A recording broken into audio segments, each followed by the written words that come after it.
There Yeah. we go. Yeah, thank you. Okay, well, thank you for that introduction, Hassan. It's quite impressive that you've all managed to stick to the schedule. So I'll try to do the same. Just by way of introduction, for those who don't know me, I'm Nick Haralambopoulos. I'm a director of Economic Consulting Associates. We're a consultancy that's headquartered out of London, and we focus very much on the economics, policy, regulation, pricing, investment and planning of the energy sector primarily, but also other infrastructure sectors. I thank you for the invitation. Well, I thank the ERRA Secretariat and the EMER Committee for inviting me to present today. And I'm presenting a study which we undertook recently on behalf of ERRA, entitled The Energy Crisis and Regulatory Considerations for the Future Market Model. So in terms of the study itself, that was conducted last year, and you can see the front page of the report there. The report was actually issued in September of 2023. In terms of the objective of the study, it was essentially twofold. So the first was to try highlight how countries, governments and regulators responded to the energy crisis.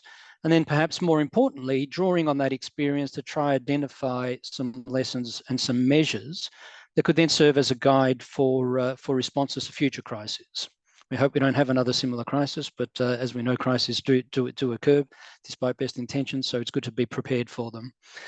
In terms of the approach, we relied essentially on some desk-based research that we undertook ourselves as ECA, but we also had access to recordings of interviews that the ERRA Secretariat had conducted with 10 of its members, or 10 member regulatory agencies, which essentially spanned pretty much every continent with the exception of Australasia. More specifically, in terms of today's presentation, I intend to give you an overview of the energy crisis. I think the events are more or less familiar to most people, but I think it's important just to remind ourselves of what happened, what created the energy crisis, how it evolved, because that is the necessary backdrop to then looking at what were the various measures that were implemented by governments and regulators in order to respond to that crisis. Now, the report itself, and let alone this presentation, I think can't do justice to the multitude of interventions that were introduced. I mean, there was massive policy and regulatory activity, a lot of policy innovation.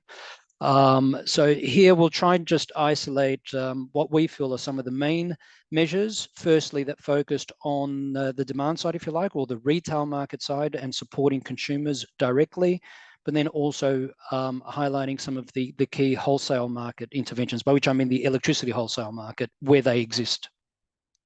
And finally, I'll attempt to draw out some lessons regarding both some emergency or short-term measures that were introduced, but also longer-term interventions that were implemented by the various governments. So I guess it's no surprise to all, the energy crisis, essentially, we call it a crisis because it was widespread, it impacted many countries, and we saw increases in both gas and electricity prices that were probably not seen for at least a generation. And just to remember how things evolved, at least in a European context, but even more broadly, the gestation period, if you like, was in fact the end of 2021. So this was at a time when we were coming out of the pandemic, or at least the restrictions, the COVID-19 restrictions were being lifted. And all of a sudden that released a whole lot of pent up demand as we all got out of our houses and started spending money.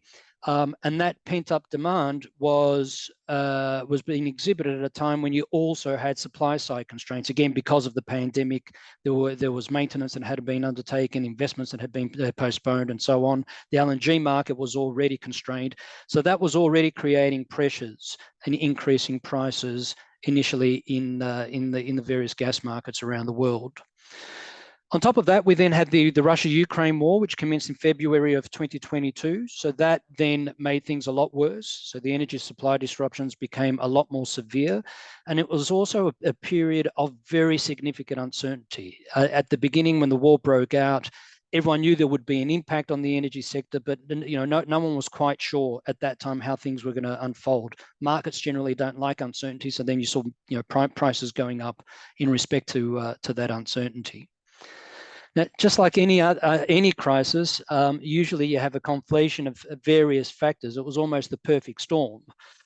So you've had the coming out of the pandemic, you've got the Russia-Ukraine war. And the other thing that was happening, there was a whole lot of other factors that seemed to be happening all at the same time, all of which seemed to be engineered to further push the energy markets into crisis. So there were extreme weather events, you had droughts, so hydropower production in places like Brazil or even in Europe, in Norway, had fallen drastically. You had planned and unplanned outages. The example that comes to mind is France. So they had huge issues with some of their nuclear fleet. So all of this is happening at the same time. And as a result, it's pushing up energy prices and putting markets into deep crisis.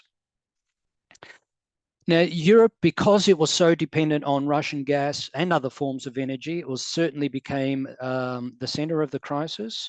But given that we do live in an interconnected world, the effects were global and they did flow to other places. And in fact, some of the policy measures that were introduced exacerbated some of the impacts on other countries. Europe, with its capacity to pay more compared to other markets, meant that it was drawing gas, for example, from places like Pakistan and so on, which created some problems in those areas.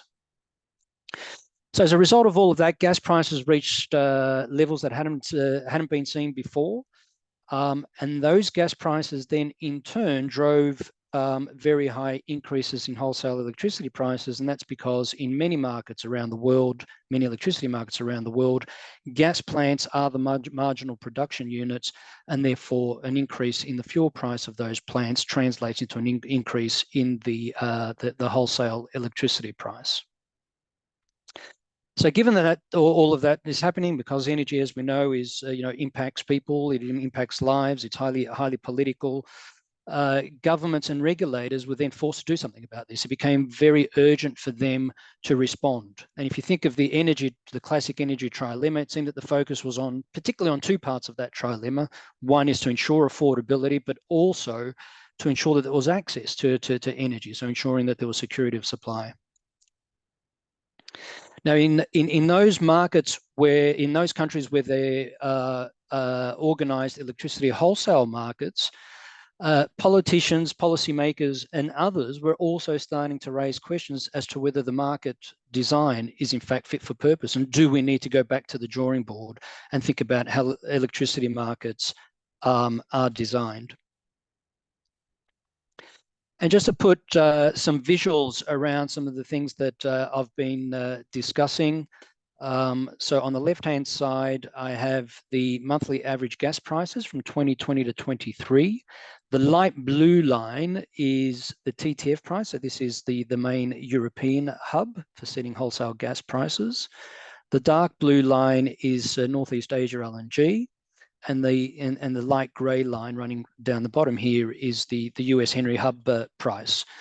So I don't know how much of this you can see, but this sort of starts at the beginning of 2020 and goes round to the middle of 2023.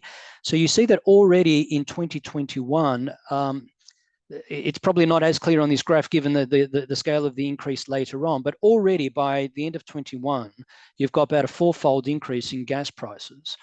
And then once the Russia war breaks out with Ukraine, and then there's uncertainty. This is the summer of 22, so there's huge uncertainty, particularly in Europe, as to whether they're going to have enough gas to see through the winter. You see the gas prices skyrocketed, at least in Europe and Northeast Asia.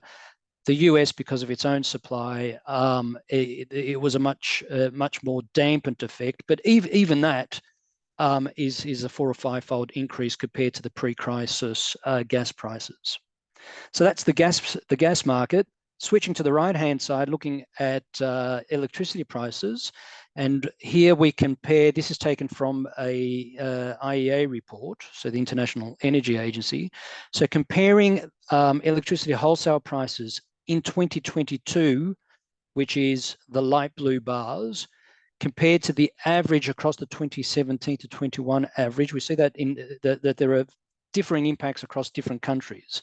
And there's a few things I'd note here. One, if you focus on the pre-crisis prices, the dark blue bars, you can see that they're more or less, I mean, yes, there are differences between the countries, but they're within a sort of reasonable range. When the energy crisis breaks out, we see massive increases in some countries, but much greater variation across countries. You can see that places like Australia, India, and the United States were impacted less compared to some of the European countries.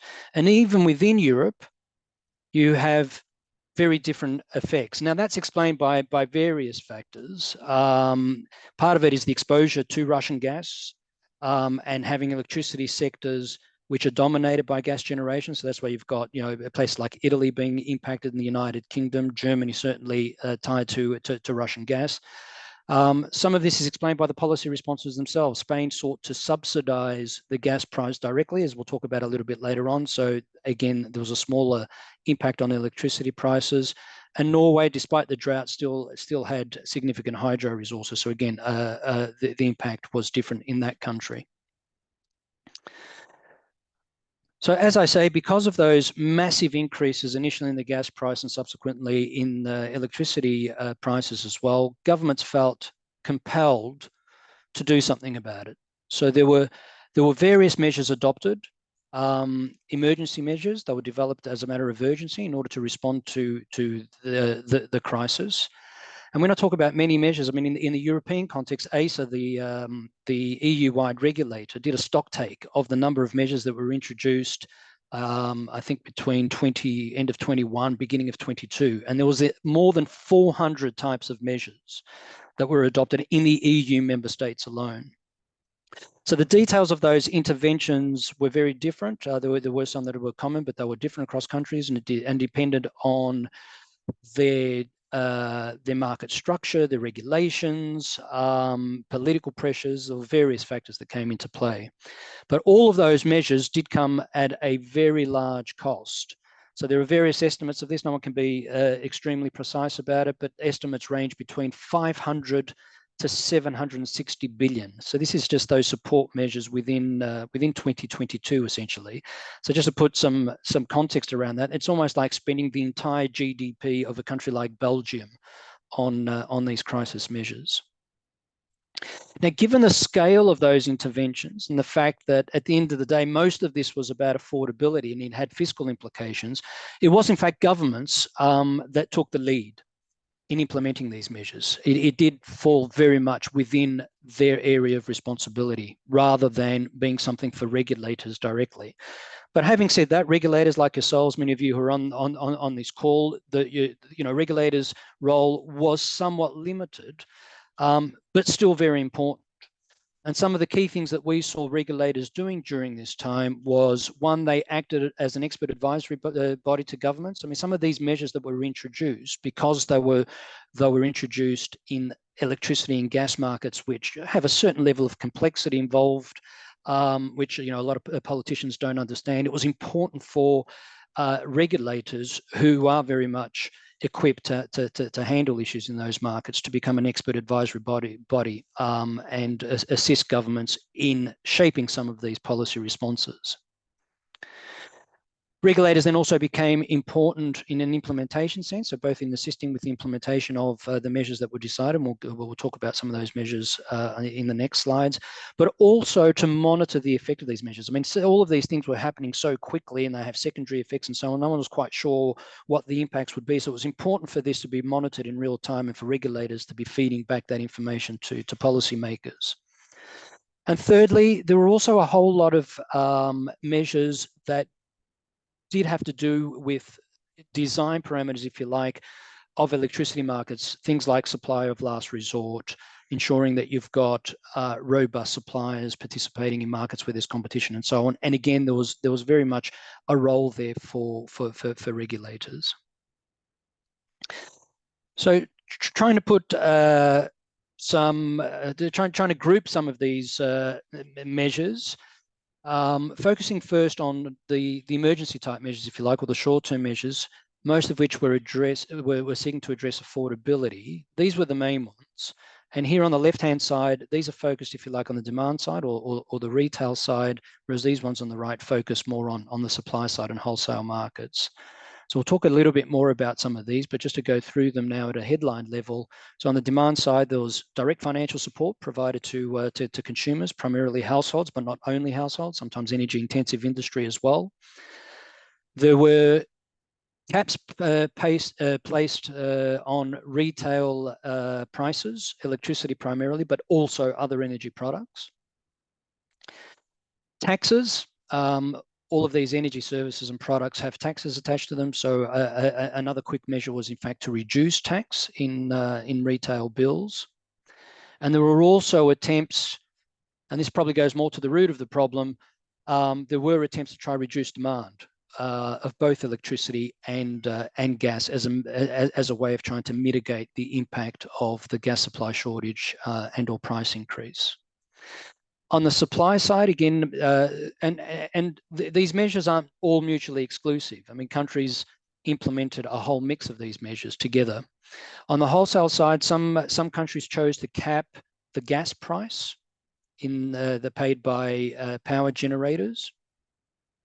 Some place caps on the electricity price, but just for the inframarginal producers, so meaning those other than the gas plants who are lower in the merit order. And some, in fact, it placed the cap on the wholesale electricity price itself. As I say, there were all sorts of other measures. Some of the other measures which were either complementary or were seen as needed in order to fund some of these measures up the top were the following. There were windfall taxes imposed. So there were windfall taxes. Some of these were tied directly.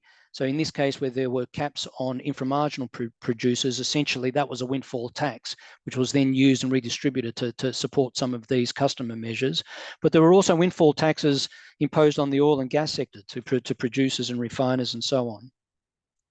Some countries started placing export restrictions. A classic case here which created a problem again in the European context was Norway, which was looking to limit exports to the continent, to the European continent, to manage its own security of supply issues.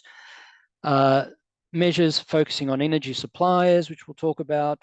As I said at the beginning, people started thinking about market design. Do we need to change the market design? There were all sorts of proposals that were floated about. Countries focused very much on increasing gas storage and filling existing storage facilities, but also looked at ways of diversifying supply. In the European context, again, Germany very quickly fast-tracked some floating LNG terminals. And generally, countries were looking at how they could add to the generation capacity and to the generation mix. So doing a bit of a deep dive into some of these just to understand one, what they entailed, and two, what their impacts were.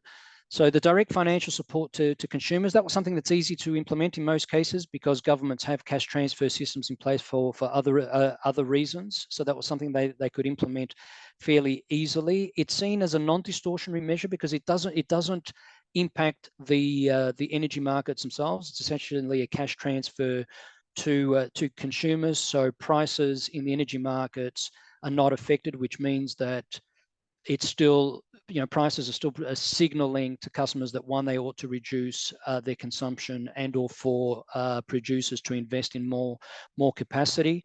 And the other benefit of that sort of approach is that, although it wasn't always implemented in this way, it is possible to target that support to those who are considered to be more needy. For example, your energy poor and your low-income households. The other measure that I mentioned before was placing a cap on retail prices, in most cases electricity prices. Now, that essentially means that you're capping the price below costs. So someone needs to cover that difference between what the electricity retailers are collecting versus what they're paying. So that's why we say here there's a need for the government to essentially, or taxpayers ultimately, to cover that difference. The downside with this is that retail competition can be affected, it can be distorted. And of course, given that you are limiting the price impact, you're reducing incentives to reduce demand.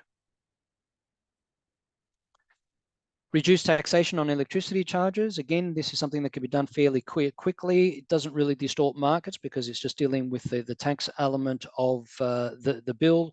The downside of this is that it's not, typically it's not a targeted measure. You can target it, say, to households versus businesses, but it's very difficult to differentiate between customers. So it is a costly measure, and it usually applies to all customers. Demand reduction, again, a good measure that doesn't impact pricing and therefore is essentially distortion free, but it's very difficult to have demand reduction in the short term. There were efforts to encourage this sort of behavior through publicity campaigns. They did work to a certain degree, but again, in Europe, for some of this to bite, there were some mandated reductions that were introduced on both peak electricity consumption but also on gas consumption as well. And then finally, in energy supply measures. Now, these don't have so much to do with affordability, but the other thing that the energy crisis did was highlight a lot of areas of the broader energy market design and mechanisms that probably need to be further refined and developed. For example, we saw in some countries that suppliers went bust because they were exposed to wholesale market prices, whereas they had offered fixed prices to their customers. They hadn't hedged for that, so they went bankrupt. So there could be a role here, especially for regulators, in defining some hedging requirements for retailers. There were some protections against disconnection. So given that customers were facing difficulties in paying for their bills, there were restrictions put on on whether retail suppliers should disconnect their customers. And people started focusing very much on supply of last resort procedures as well, given that there were these bankruptcies, some suppliers went out of the market. One needed to ensure that there were robust arrangements for quickly getting customers onto new suppliers to ensure continuity of supply, but also to limit the cost that it imposed on those customers. So that was the retail market and demand side, if you like. In terms of the wholesale market interventions, again, as I say, there were various measures implemented, but the two key ones that I'm highlighting today, the first one is this revenue cap on inframarginal electricity generators. So looking at the graph, you've got your standard merit stack, if you like, in the electricity market, and assuming demand is here, the electricity price is set by the marginal generator, so the highest cost generator here. Now, the thing that happened with the energy price, with the energy crisis, is that the marginal generators, being the gas-fired generators, their costs went up massively. The cost of these generators doesn't change, but the electricity price shoots up, and they benefit from those increased rents because of the increase in the gas price. So the idea was, if you cap, you don't change how the price formation in the wholesale electricity market, but if you cap the price or the revenue earned by these generators here, and essentially collect that as tax, which is that box there, well, then one can use those funds to channel them back to customers and fund some of those demand side measures that we were talking about on the previous slide. Now, there are a couple of problems, at least, with this sort of approach. I mean, all of these measures have their pros and cons. The downside of this is that countries found it difficult to implement the revenue cap, so deciding where does this line sit exactly, and it became particularly difficult in the context of where there's a lot of bilateral contracting and power purchase agreements, which is essentially where most of Europe is leading because they've got bilateral contracting. It's a net pool arrangement rather than a gross pool arrangement. So in fact, the European Commission, although it had adopted this as a temporary measure, it has subsequently said that it can't be retained because of the adverse impacts that it has on PPAs. And the other thing, of course, is that it could, when governments are seen to be intervening in the market and limiting revenues, it would in the long term dampen investment incentives in new generation. The second example, which is essentially the Iberian example, if you like, so Spain and Portugal introduced this, but other parts of the world as well. Thailand, for example, did a similar thing. So what they did was, again, you've got the merit order here in the electricity wholesale market. What they did was, in fact, provide a subsidy to the cost of gas for gas-fired generation. So given that they were given this subsidy, then that, assuming that it was passed on to customers, that reduced the wholesale electricity price, as shown in this diagram. So in Spain's example, this measure was introduced in June 2022. They capped the gas price at 40 euros per megawatt hour for 6 months, and then for another 6 months they increased it by 5 euros per megawatt hour until it reached 70 euros.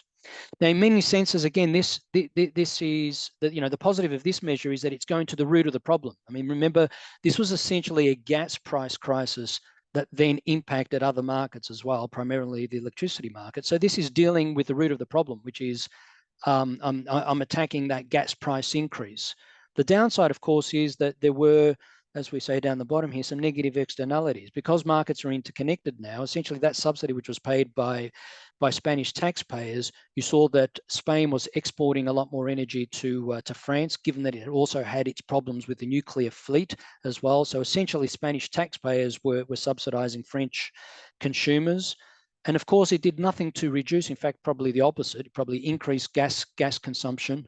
So that didn't limit the dependence on gas-fired generation. And of course, it also has impacts on carbon emissions as well. Now, given that there was all this talk about whether electricity markets are fit for purpose, I mean, someone no less than the president of the European Commission, in fact, came out in a very public statement and said at some point that Europe needs to seriously look at whether it needs to change the model, which it had been working on for the better part of 25 years to develop.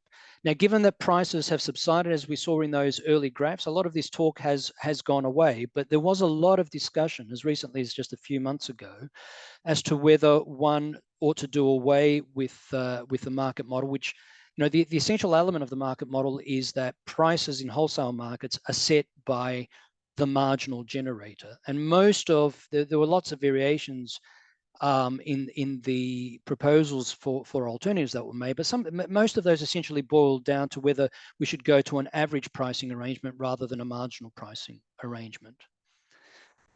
Now, for most of us, I think in this meeting, I think some of these things are well understood, probably less well understood by politicians. But the reason that markets are important is because of the pricing signals. I mean, they are meant to reflect supply and demand fundamentals. So it is the marginal price that is the one that is relevant for signaling scarcity, whether on a short-term basis or whether there is scarcity in particular hours, days, or weeks, or in fact, if there were longer-term issues and we need an increase in capacity. Now, the problem that we have in the context of the energy crisis, and if you could sort of move to the right-hand side of the graph, is that under normal circumstances, in inverted commas, or when the market's in equilibrium, so you've got price set by short-run marginal cost in the electricity market. Some of these generators are still earning rents, in a sense, again in inverted commas, but essentially what those rents allow them to do is to recover their fixed costs over the long term and to earn a normal profit. Now, the thing that happened with the crisis is that you suddenly had that price shoot up because of the gas price. So nothing's changed here, and they are earning those inframarginal rents, and that's why governments intervene and they try to capture those rents in order to lower prices and subsidize consumers. Marginal prices will always give rise to inframarginal rents. I guess the question then becomes, well, at which stage, are these windfall profits? And it's a very, very difficult question to answer. I mean, the fact of the matter is that, there's a trade-off. There'll always be, in disequilibrium, some inframarginal profits that are earned, but that's what provides the signal for more investment. So you need to trade that off versus affordability issues. And of course, as I said earlier, if you're intervening in those sort of investment signals, it could create greater regulatory risk for investors, which means greater cost of investment. And we've seen the cost of capital increase in recent times as well, partly because of these risk issues, which in the long term is probably to the detriment of customer interests. So what are some of the lessons that we can take away from all of this policy intervention? Focusing first on the short-term measures, I think there are three main lessons, or at least three lessons that we identified through the ERRA study. The first one is that nothing ever works as intended. There are always knock-on effects. So one needs to be mindful of those secondary effects of the measures. So one needs to think through how these measures might impact on other things, particularly in the context of where there are markets. And that's because once you start playing with price signals, you do have unintended outcomes. For example, if you're influencing investment risks, then you might not get the generation capacity and the investment in renewables that most countries want to achieve. In terms of some of the more specific measures, it seems that things like demand reduction, providing cash transfers directly to consumers, reducing tax are probably the sorts of measures that, because they don't really impact the markets directly, their distortionary effects on competition are much lower, so they're probably preferred measures. Beyond that, placing some caps on retail prices can affect retail competition, but it's probably less distortionary than measures that impact on wholesale markets, because it leaves the wholesale market unaffected. And the other thing I should point out here, a lot of this depends on how it's implemented. One of the interesting things about the retail price caps that you might be familiar with as well is that there were differences in how this was applied. I mean, in places like GB, in Great Britain, in France, there was just a reduction provided to all customers or all household customers for all of their consumption. One of the measures that are now considered to have probably been more effective was a German and Dutch approach. What the Germans and the Dutch did, and even in the Western Balkans, what they did was they allowed a block of consumption to be paid at a subsidized price. So say your first 80, in the case of Germany, the first 80% was paid at a subsidized price at the cap. But then for your last 20% of consumption, you paid the market price. Now, the benefit of that is that your marginal consumption decision is still governed by what the true marginal cost of supply is. And finally, intervention in wholesale markets, as I said, they're the ones that run the greatest risk of having undesirable outcomes or unintended outcomes. The other key lesson is that short-term intervention should be targeted, and we mean they should be targeted in two senses. First, if you are focused on affordability, it should be focused on those who are most in need, so the energy vulnerable, because these things, as we saw, are very costly, so you need to minimize the intervention costs. Now, for reasons of expediency, governments generally, most governments rolled out this assistance to all households, but gradually we've seen that they're pulling that back, and to the extent that they're retaining it, they are focusing on the true energy pool. The second form of targeting is, to the extent that this is possible, that one focuses on the root cause of the problem. In this case, it was issues with gas supply and prices, rather than at the symptoms, which might have been what was happening in electricity markets. And finally, emergency interventions. I mean, they are emergency interventions, so they ought to be limited in time. They shouldn't be open-ended, and that's for various reasons. Firstly, because it helps limit the cost of those particular measures. To the extent that there are negative consequences, and there are always trade-offs, there'll always be some knock-on effects, it minimizes those negative consequences, but it also provides an opportunity for, as with any policy, for one to then take a step back, evaluate what happened, and inform the next crisis. And finally, I feel like I'm running close against time, but this is my last slide. In terms of the longer-term measures, now again, some of this falls more in the domain of what governments can do rather than regulators. And a lot of these issues existed before the crisis, but I think the crisis focused minds, and it highlighted the importance of some of these issues. And I think two important lessons are that there is a need for greater diversity in generation technology to increase the resilience of electricity markets to shocks. So this is ensuring that you've got a greater generation mix, but also that you have a mix of supply sources. Germany, again, as we saw, was very much reliant on Russian gas. It was the one that was hit hardest, and we've seen massive demand destruction in Germany because of this, because of that lack of alternative supply. The other thing which is important, I think, for policymakers, governments and regulators alike, is to think about flexibility. Most countries now are focused on more renewable generation, because that also helps both with security of supply, because these are domestic resources. It also helps with decarbonisation goals, but of course, they then raise issues themselves in terms of flexibility. So fossil fuel fired generation is a great source of flexibility. Renewable generation has been introduced at the expense of thermal generation. So one needs to be careful about where that flexibility is going to come from. And that's why there's a lot of focus these days on storage and demand response. And finally, probably closer to this audience and what regulators could be doing to mitigate the effects of future shocks. I'll probably start with the middle point first. I mean, given that last point I made about renewables, the thing that we're seeing, and I'm sure all of you are experiencing this, is that one big obstacle to rolling out more renewable generation at transmission, but also at the distribution level, is that there isn't sufficient capacity in the transmission and distribution networks. And a lot of what's holding that up are regulatory impediments. So establishing regulatory processes here that will allow for an accelerated development of transmission and distribution networks would also facilitate the greater penetration of renewable generation. Regulators can also help in developing markets and assisting with market design. One of the things that's come out of the debate in Europe, they've now, both the Commission and ACER have said, no, we don't need to rethink the target model, so the electricity market model, but then there are elements of the market design that one needs to bolster. One thing is to focus on a greater role for longer term markets, so for people to be able to access long-term contracting, so people not being immediately exposed to what's happening in the wholesale market through things like PPAs.